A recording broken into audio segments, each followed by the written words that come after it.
A reading from Dom Prosper Guéranger's The Liturgical Year. August 23rd, St. Philip Benizi, Confessor. Our Lady is now reigning in heaven. Her triumph over death cost her no labor, and yet it was through suffering that she, like Jesus, entered into her glory. We too cannot attain eternal happiness otherwise than did the Son and the Mother. Let us keep in mind the sweet joys we have been tasting during the past week, but let us not forget that our own journey to heaven is not yet completed. "Why stand ye looking up into heaven?" said the angels to the disciples on Ascension Day. In the name of the Lord, who had gone up in a cloud, for the disciples, who had for an instant beheld the threshold of heaven, could not resign themselves to turn their eyes once more down to this valley of exile.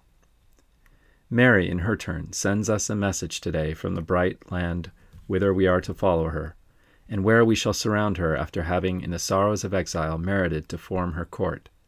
Without distracting us from her, the apostle of her dolors, Philip Benizi, reminds us of our true condition of strangers and pilgrims upon the earth. Combats without, fears within. Such for the most part was Philip's life, as it was also the history of his native city of Florence, of Italy too, and indeed of the whole Christian world in the 13th century. At the time of his birth, the city of flowers seemed a new Eden for the blossoms of sanctity that flourished there. Nevertheless, it was a prey to bloody factions, to the assaults of heresy, and to the extremity of every misery. Never is hell so near us as when heaven manifests itself with greatest intensity. This was clearly seen in that age, when the serpent's head came in closest contact with the heel of the woman. The old enemy, by creating new sects, had shaken the faith in the very center of the provinces surrounding the eternal city.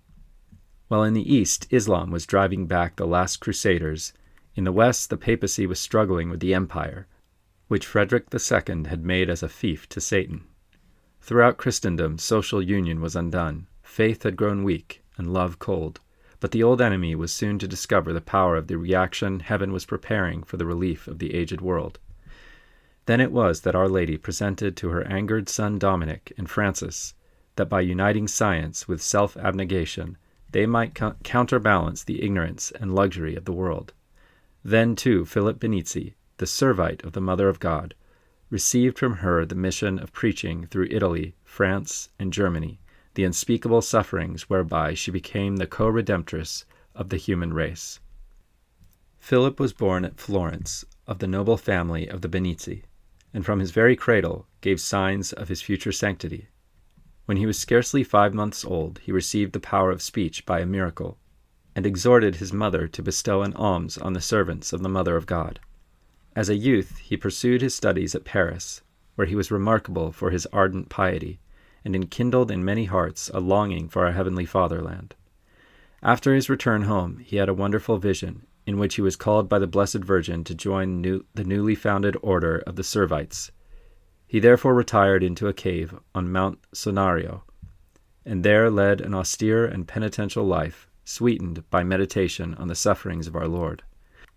Afterwards he traveled over nearly all of Europe and the greater part of Asia, preaching the gospel and instituting everywhere the sodality of the 7 dolors of the Mother of God, while he propagated his order by the wonderful example of his virtues. He was consumed with love of God and zeal for the propagation of the Catholic faith. In spite of his refusals and resistance, he was chosen general of his order.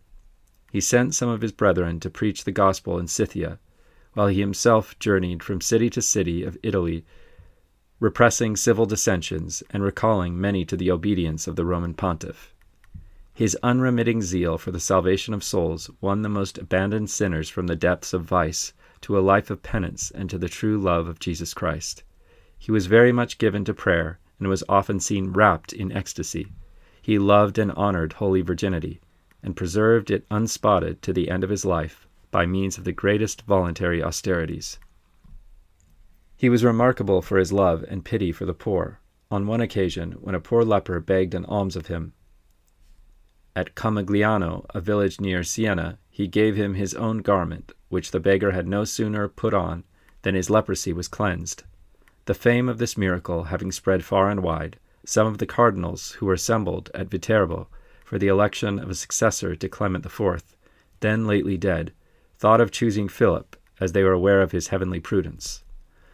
On learning this, the man of God, fearing lest he should be forced to take up himself the pastoral office, hid himself at Montamiata until the election of Pope Gregory X. By his prayers he obtained for the baths of that place, which still bear his name, the virtue of healing the sick. At length, in the year 1285, he died a most holy death at Todi, while in the act of kissing the image of his crucified Lord, which he used to call his book. The blind and lame were healed at his tomb, and the dead were brought back to life. His name having become illustrious by these and many other miracles, Pope Clement X enrolled him among the saints. Philip, draw near and join thyself to this chariot. When the world was smiling on thy youth and offering thee renown and pleasures, thou didst receive this invitation from Mary. She was seated in a golden chariot which signified the religious life. A mourning mantle wrapped her round. A dove was fluttering about her head. A lion and a lamb were drawing her chariot over precipices, from whose depths were heard the groans of hell. It was a prophetic vision. Thou wast to traverse the earth, accompanied by the Mother of Sorrows, and this world, which hell had already everywhere undermined, was to have no dangers for thee, for gentleness and strength were to be thy guides, and simplicity thy inspirer. Blessed are the meek, for they shall possess the land. But this gentle virtue was to avail thee chiefly against heaven itself, heaven, which wrestles with the mighty, and which had in store for thee the terrible trial of an utter abandonment, such as had made even the God-man tremble. After years of prayer and labor and heroic devotedness, for thy reward thou wast apparently rejected by God and disowned by the Church, while imminent ruin threatened all those whom Mary had confided to thee.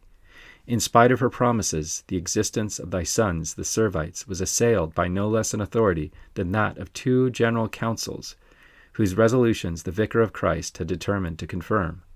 Our Lady gave thee to drink of the chalice of her sufferings. Thou didst not live to see the triumph of a cause which was hers as well as thine.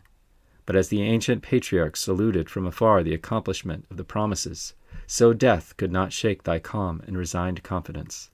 Thou didst leave thy daughter, Juliana Falconieri, to obtain by her prayers before the face of the Lord what thou couldst not gain from the powers of this world. The highest power on earth was once all but laid at thy feet. The Church, remembering the humility wherewith thou didst flee from the tiara, begs thee to obtain for us that we may despise the prosperity of the world and seek heavenly goods alone. Deign to hear her prayer. But the faithful have not forgotten that thou wert a physician of the body before becoming a healer of souls. They have great confidence in the water and bread blessed by thy sons on this feast, in memory of the miraculous favors granted to their Father.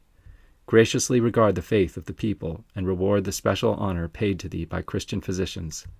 Now that the mysterious chariot, shown thee at the beginning, has become the triumphal car whereon thou accompaniest Our Lady in her entrance into heaven, teach us so to condole, like thee, with her sorrows, that we may deserve to be partakers with thee in her eternal glory.